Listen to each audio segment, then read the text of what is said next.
జగన్మోహన్ రెడ్డి మధ్యకాలంలో మాట్లాడుతూ మళ్ళీ పాదయాత్ర మొదలు పెడతాను, నేను జనాల్లోకి వస్తాను, జనాల సమస్యలు పరిష్కరిస్తాను నేను అంటూ ఆయన చేస్తున్న వాగ్దానాలను అసలు ఎలా చూడాలో, ఆయన చేస్తున్న వ్యాఖ్యలను ఎలా చూడాలంటారు? జనాల్లోకి వస్తే తెలిసిద్దిగా. ఇప్పుడు జనాల్లోకి వస్తానంటున్నాడు కదా, రమ్మని ఆహ్వానిస్తున్నాం మేము కూడా. మరి ఆయన వచ్చి 5 సంవత్సరాలు ఏమేం చేసో చెప్పుకోవాలి కదా ఆయన. మరి జనాన్ని మరి ఏ విధంగా బలి చేసింది, రైతులకు ఏ విధంగా నువ్వు ఏం చేసింది కూడా చెప్పుకోవాలి కదా. అట్లాగని అన్ని వర్గాలకు కూడా, వ్యాపారస్తులు కానీ ఎవరన్నా కానీ నువ్వు చేసింది మంచిదో చెప్పాలి. అదేమంటే నేను బటన్ నొక్కాను అన్నాడు, పరదాలు కట్టుకొని తిరిగాడు, జనానికి కూడా కనపడేవాళ్ళు కాదు. కనీసం జనం సమస్యలు చెప్పుకోవడానికి కూడా అందుబాటులో ఉండే వ్యక్తి ఇవాళ మళ్ళీ నేను జనంలోకి వస్తానంటే అది అర్థం లేని మాటలే కానీ ఏదేం కాదు. అంటే ఇప్పుడు ప్రజెంట్ జనాల్లోకి వస్తుంటేనే నాకు వస్తున్న జనాలను చూసి కూటమి ప్రభుత్వమే భయపడుతుంది, అందుకనే మమ్మల్ని అడ్డుకోవటానికి ఏదైతే బంగారుపాళ్యం వెళ్ళామో బంగారుపాళ్యంలో 2000 మంది పోలీసులను పెట్టారు, నాకు రక్షణగా కాదు, జనాలను అడ్డుకోవటం కోసమే మాత్రమే పెట్టారు, అయినా ఆగారా, ఏమన్నా ఆపగలిగారా మీరు అంటూ సవాల్ అయితే చేస్తున్నాడు కదా మరి ఆయన. జనం ఎందుకు రారు? వాళ్ళ కార్యకర్తలు లేరు, వాళ్ళ పార్టీ లేదని మేము అంటలేదుగా. వస్తారు జనం, ఎందుకు రాదు? జనం వస్తే ఎందుకు ఓడిపోయా నువ్వు? అంతా సంవత్సరం కూడా కాలేదు కదా. మరి ఇంతలోనే నువ్వు ఎందుకు ఓడిపోయా? జనం ఓట్లు అందరూ వేసేస్తే ఈ తడవ అవి కూడా ఉండవు నీకు. ఇప్పుడు మీరు వచ్చే పద్ధతి కానీ, మీ కార్యకర్తల నుంచి అనుసరించే విధానం కానీ, మరి మీరు చేసే దౌర్జన్యాలు చూస్తుంటే నాయన ఇంకేడ తెచ్చుకుంటారు ఈ దరిద్రం అనుకునే పరిస్థితి. ఆ మాట అంటున్నారు. అసలుకి జగన్మోహన్ రెడ్డి 2.0 వేరే లెవెల్లో ఉండిద్దని చెప్పి జగన్మోహన్ రెడ్డి చెప్తున్నాడు కదా మరి ఏకంగా. మరి అవును, ఆయన సంగతి అది కూడా చెప్పుకోకపోతే వచ్చేవాడు కూడా ఉంటాడు కదా. ఇప్పుడు జనం ఎవరు కూడా ఆయన గురించి ఆలోచించేవాళ్ళు లేడు, మాట్లాడేవాళ్ళు లేడు, చెప్పుకునేవాళ్ళు కూడా లేరు గ్రామాల్లో కానీ ఎక్కడన్నా కానీ. ఇంకా ఆయన ఏ విధంగా తీసుకొచ్చి ఎత్తుని పెట్టుకుంటారని మేము అనుకోవట్లేదు, అది జరిగే పని కాదు. అసలుకి కూటమి ప్రభుత్వమే 3 సంవత్సరాల్లో కనుమరుగైపోతుంది, మళ్ళీ నేనే వస్తాను అధికారంలోకి అని చెప్పి రీసెంట్ గా కూడా చెప్తున్నారు. మరి అది నువ్వు నేను చెప్పుకుంటే జరిగే పని కాదమ్మా, జనం చెప్పాలి. ఎలక్షన్ ముందు నువ్వేమన్నావు, 175 175 వస్తే నువ్వే చెప్పావు, మరి 11 సీట్లకే నువ్వు పరిమితం అయ్యావు.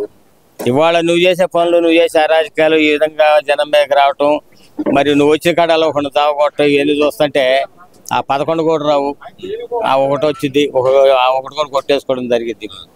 సరే, ఇదంతా ఒక ఎత్తు అయితే గనక ఈ మధ్యకాలంలో చూసాం వైసీపీ నాయకులు రెచ్చగొట్టే వ్యాఖ్యలు ఎలా చూడాలంటారు? ఈ రెచ్చగొట్టే వ్యాఖ్యలు వాటిని జగన్మోహన్ రెడ్డి కూడా సమర్థించటాన్ని ఎలా చూడాలంటారు? ఏం లేదు, వాళ్ళు అట్టన్నా కొంతమంది జనాన్ని పోగు చేసుకోవడం కోసం మాట్లాడే మాటలే కానీ ఏదన్నా అంటే విధానాల మీద మాట్లాడమండి, తప్పులేదు. ఇప్పుడు మీరు ఇది చేయట్లేదు, మీరు ఇది చేయలేదు, ఇది జరగలేదో చెప్పమనండి. ఇదిగో రోడ్లు వేయట్లేదు, నీ టైంలో రోడ్లు ఏ విధంగా ఉన్నాయి, ఎన్ని గుంటలు పడితే కనీసం గుంటలు పుడిచే గతి కూడా లేదు. ఇవాళ రాష్ట్రం మొత్తం కూడా ఏడ గుంటలు లేకుండా మరి రోడ్లు వేయటం అయింది, ఇంకా కొత్త రోడ్లు కూడా వేయటం జరుగుతుంది. వేయటానికి మరి రాజధాని మొదలుపెట్టి అది జరుగుతుంది, మరి పోలవరం విషయం అది వచ్చేసరికి అది కూడా జరుగుతుంది. ఆ విషయాల మీద రమ్మని ముందుకు దమ్ముండి రమ్మనండి. ఇప్పుడు చంద్రబాబు నాయుడు గారు చేసే పనుల మీద మీరు రమ్మనమనండి, జగన్మోహన్ రెడ్డి గారు వచ్చి క్వశ్చన్ చేయమనండి. నువ్వు ఇది చేయట్లేదు చేయమని చెప్పండి. అదే క్వశ్చన్ చేయడానికి వస్తున్నాను నేను.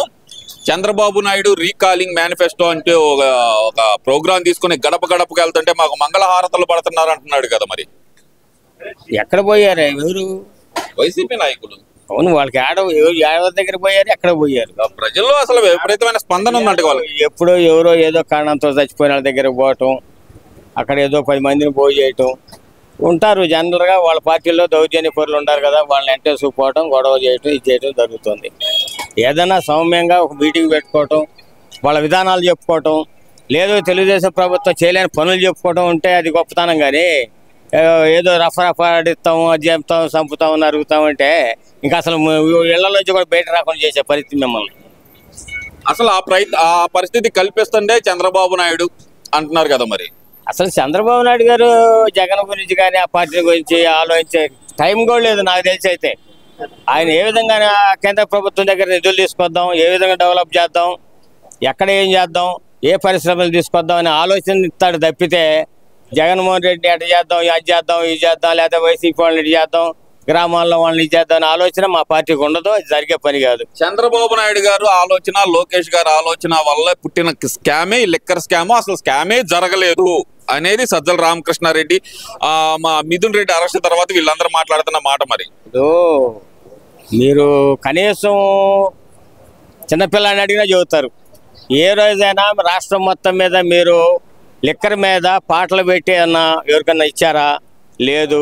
మీ సొంత మనుషులను పెట్టుకొని రాష్ట్రం మొత్తం ముందు అంతా అమ్ముకున్నారు. అది కూడా పిచ్చి మంది అమ్మారు, జనం చచ్చిపోయారు. అవన్నీ కూడా మేము అంటాం కాదు, అవన్నీ కూడా ఇవాళ బయటపడుతున్నాయి. మాకు అప్పుడే తెలుసు ఈ విధంగా జరుగుతుందని తెలుసు, కానీ అక్కడ ఎదుర్కొని చేసే పరిస్థితి లేక వదిలేసాము. ఇవాళ మీ చరిత్ర అంతా బయటకు వస్తుంది. అది మేము చెప్పే కట్టు కదా, కల్పిత కేసు అంటున్నారు కదా. అవును, దానికి ఇంకేమంటారు? ఒప్పుకుంటే ఇంకా కావాల్సిందేముంది? ఒప్పుకుంటే జైలుకి పోవటమే కదా. అందుకనే వాళ్ళు అట్లానే బొకాయిస్తూ ఉంటారు. అంతా జరిగిన దాకా వచ్చి లోపల పోయి పడిన దాకా ఆ విధంగా బొకాయినిస్తూనే ఉంటారు వాళ్ళు మామూలుగా. అలాగే చూస్తే మరి నిన్న మిథున్ రెడ్డి అరెస్ట్ తర్వాత కడిగిన ముత్యంలాగా బయటకు వస్తాడు అంటూ మరి వైసీపీ నాయకులు చేస్తున్న వ్యాఖ్యలు, విడదల రజనీ గానీ, అంబటి రాంబాబు గానీ, రోజా గానీ వీళ్ళందరూ చేస్తున్న వ్యాఖ్యలు, మరి దాన్ని ఎలా చూడాలంటారు?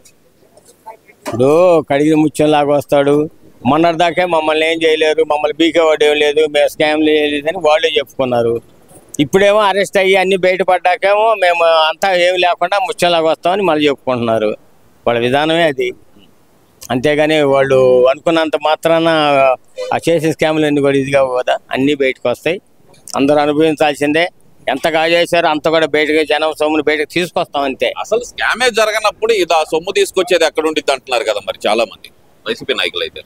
అదే మొత్తం నీకు కనపడతానే ఉంది కదయ్యా, 3 రోజులు బట్టి టీవీలో పేపర్లో అన్ని కనపడతాయి. అదంతా పచ్చ మీడియా కుట్ర అంటున్నారు కదా. సరే, నోరు ఉందని చెప్పేది పెడితే మాట్లాడుకునే సమాధానం మనం ఏం చెప్పలేము. అది ముందు కాలం అని చెప్పేది. నీకు మొత్తం కూడా కోర్టులు ఉన్నాయి, అన్నీ కూడా బయటకు వస్తాయి. మీరు జైలుకి పోవ తప్పదు. అది అంటే ఇప్పుడు ఈ లిక్కర్ స్కామ్ అనేది ఎక్కడి వరకు వెళ్ళే అవకాశం ఉందంటారు? బిగ్ బాస్ ని తగిలే అవకాశం ఉందంటారా, లేదంటే కనుక ఆగిపోయే అవకాశం ఉందంటారా? తప్పనిసరిగా అన్నీ కూడా జగన్మోహన్ రెడ్డి కనుసన్నల్లోనే జరిగినాయి. భారతిరెడ్డి గారికి తెలుసు. వాళ్ళందరూ కూడా ఆ రోజే కంటైనర్ డబ్బులు కొట్టుకోవడం కూడా జరిగింది. తెలీదా? ఆ రోజు అందరూ విన్నారు, చూశారు పేపర్లో కూడా. ఆ రోజే ఈ డబ్బు అంతా కూడా మళ్ళీ ఇచ్చిన సంగతి చాలా మందికి, 190 మందికి తెలుసు. ఇంట్లో భారతిరెడ్డి గారికి సంబంధం ఎక్కడ ఉంది అసలుకి? వాళ్ళు వెనకమాలను నడుపుతూ ఉంటారు కానీ వాళ్ళు బయటపడరు కదా. ఇప్పుడు ఆయన కానీ భారతిరెడ్డి గారు కానీ ఇద్దరు భార్యాభర్తలు ఒకటే కదా. వాళ్ళందరూ కూర్చొని మాట్లాడుకొని ఆమె కూడా మరి అన్ని కూడా రాజకీయాల్లో బయటపడకుండా ఆమె కూడా నడుపుతూనే ఉంది కదా. అందరూ తెలిసిన విషయమే కదా. ఆ రోజు వాళ్ళ మామగారు చనిపోయినప్పుడు కానీ, ఆ తర్వాత కానీ వాళ్ళ నాన్నలు పోయి చేయటం కానీ అవన్నీ కూడా ఆమెకి అన్ని తెలియకుండా జరగలేదు కదా. ఆమె కూడా రాజకీయంగా బయట తిరగకపోయినప్పుడు కూడా వెనకమాలండి ఆమె నడిపిస్తుందని మేము అనుకుంటున్నాం. మరి ఓవరాల్ గా చూస్తే గనక ఈ జగన్మోహన్ రెడ్డి చేస్తున్న వ్యాఖ్యలు, అసలు వైసీపీ నాయకులు చేస్తున్న రెచ్చగొట్టే వ్యాఖ్యల ఫలితం ఎలా ఉండబోతుంది అనుకోవచ్చు అంటారు? నువ్వు రెచ్చగొట్టినా రెచ్చిపోవడానికి వాళ్ళు సిద్ధంగా లేరు. వాళ్ళ కార్యకర్తలు కూడా వాళ్ళు ఏంటంటే గత్యంతరం లేక, పోతే ఇటు తెలుగుదేశంలో రాలేక అటు ఉంటారేమో కానీ వీళ్ళు రెచ్చగొచ్చేంత పోయి అక్కడ పోయి జైల్లో పోయి అంత నీ కోసం చేయాలంత త్యాగం చేయాల్సినంత పని నువ్వేం చేసావు కాబట్టి వాళ్ళకి. కాకపోతే ఏదో మీడియా కోసం నువ్వు జనాన్ని పోకుండా కొట్టుకోవడం కోసం మాట్లాడుతున్నావు తప్పితే నీ వల్ల ఏదేం లేదు. నువ్వు అరగబెట్టేది లేదు. నువ్వు ముందుకు వచ్చి తిరిగినంత మొత్తం మునుకుట్లాగా జనం వచ్చి ఓట్లు వేస్తారని పిచ్చి పొరపాటు. సజ్జల రామకృష్ణారెడ్డి నిన్న వార్నింగ్ అయితే ఇస్తున్నాడు. చంద్రబాబు నాయుడు చేసిన పాపం వాళ్ళ కొడుక్కి, వాళ్ళ కార్యకర్తలకి తగిలి తిరుగుతుంది ఈ గుండె అనేది జగన్మోహన్ రెడ్డి, సజ్జల రామకృష్ణారెడ్డి వాదన. మరి అంటే ఏడవలేక మధ్య పడ్డట్టు నువ్వు అన్నంత మాత్రాన వెనక జరిగే పని ఏం కాదు. అది ఏంటంటే నువ్వు ఊరిక ఏదో ఒకటి బయటకు వచ్చి మాటలే కానీ అవి నువ్వు చేయగలిగింది లేదు. జనంలో మంచి స్పందన ఉంది. ఇప్పుడు మేము డోర్ టు డోర్ ఇదే మంచి ప్రభుత్వ కార్యక్రమం తిరుగుతున్నాం. వాళ్ళ సమస్యలను తెలుసుకుంటున్నాం. మరి అవన్నీ కూడా మేము నోట్ చేసుకొని మళ్ళీ ఎంఆర్ఎస్లో కానీ అక్కడ కానీ పోవాల్సిన పనులు కూడా మేము చేసి పెట్టడం జరుగుతుంది. ప్రజల్లో తిరుగుతాం, ప్రజల్లో కూడా ఉంటాం మేము. తప్పనిసరిగా జనం కూడా మంచి స్పందనగా కూటమి ప్రభుత్వం మీద ఎంతో అభిమానంగా ఉంటారు జనం.